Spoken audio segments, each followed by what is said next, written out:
Assalamualaikum warahmatullahi wabarakatuh. Perkenalkan, nama saya Isra Dita Elviana dari jurusan Pendidikan Ekonomi Konsentrasi Manajemen kelas 4C dari Universitas Islam Negeri Sultan Syarif Qasim Riau. Bila kali ini saya akan membahas tentang pertumbuhan ekonomi yang merupakan salah satu kajian ruang lingkup ekonomi makro. Bagaimana penjelasannya? Simak video berikut ini. Apa itu pertumbuhan ekonomi? Pertumbuhan ekonomi adalah proses yang secara kesinambungan menuju kondisi yang lebih baik dalam perekonomian suatu negara. Ekonomi suatu negara dapat dikatakan bertumbuh jika kegiatan ekonomi masyarakatnya berdampak langsung kepada kenaikan produksi barang dan jasa. Dengan kata lain, kesejahteraan rakyat jadi tolak ukur apakah suatu negara berada dalam kondisi ekonomi yang baik atau tidak. Pertumbuhan ekonomi terjadi di mana peningkatan nilai dan jumlah produksi barang dan jasa yang dihitung suatu negara dalam suatu kurun waktu tertentu berdasarkan beberapa indikator.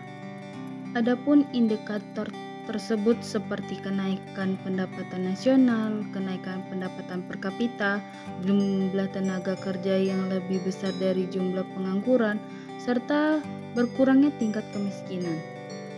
Pertumbuhan ekonomi selalu mengalami fluktuasi yang mana berarti mengalami penurunan ataupun peningkatan yang disebut peningkatan ekonomi dikarenakan faktor-faktor tertentu.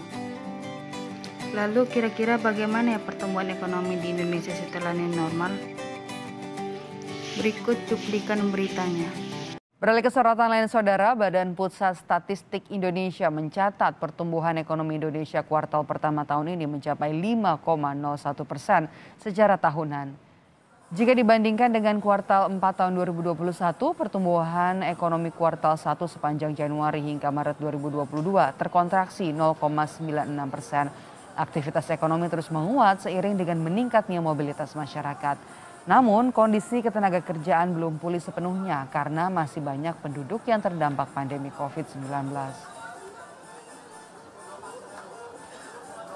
Jadi dengan meningkatnya level PDB per kapita harga konstan ya dibanding kondisi sebelum krisis, saya bisa mengatakan bahwa kondisi Q1 2022 ini ya sudah mulai membaik dan sudah mengarah kepada level sebelum krisis gitu ya.